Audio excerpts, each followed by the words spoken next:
يا حبيب الله আসসালামু আলাইকুম ওয়া রাহমাতুল্লাহি ওয়া বারাকাতুহু। আমরা এই মুহূর্তে বীরের রুহারে যে কূপ, এই কূপের চতুর্পাশে ঘেরা, পানি নল দিয়ে পানি নিতেছে। পারবেন না আমরা ভিতরে ঘেরা, ভিতরে ঢুকতে পারতেছি না। দেখে আসছেন, দেখে কমাইছেন, রদ দিছে কূপ।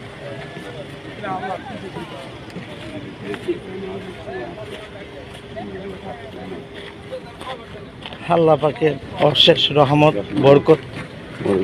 আল্লাহ সুবহানাহু ওয়া তাআলা মরুভূমির ভিতরে সমস্ত পানি বহমান করেছেন। আমরা অবশ্য চেষ্টা করতেছি ভিতরে যাওয়ার জন্য।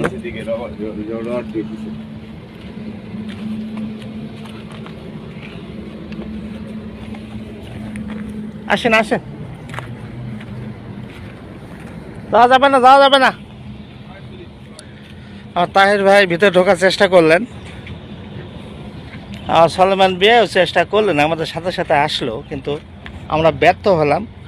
এখানে চতুর্দিকে ঘেরা, নিচে দিয়ে ঢোকার জায়গা ছিল। বাঙালি তো বিলাইয়ের মতো আমার ঢুকি, কিন্তু দেখি সেখানে রড দিয়ে একেবারে লাগাইতেছে, কোনো ঢোকার উপায় নাই, তার কাটা দেওয়া প্লাস বাবলা গাছের কাঁটা, যাতে কেউ না যাইতে পারে এই ব্যবস্থা করেছেন তারা।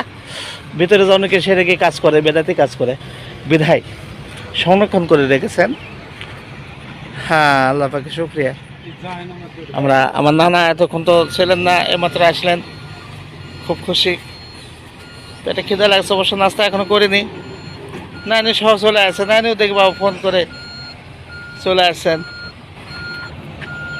আপনারা বিরূপ চোখে নেবেন না, যারা দেখতেছি আমরা, বিরূপ মন্তব্য দরকারও নাই। কারণ ভাই, আমরা আল্লাহ পাক আমাদেরকে আল্লাহর জন্য হজ করতে আনছেন, এটা ঠিক আছে।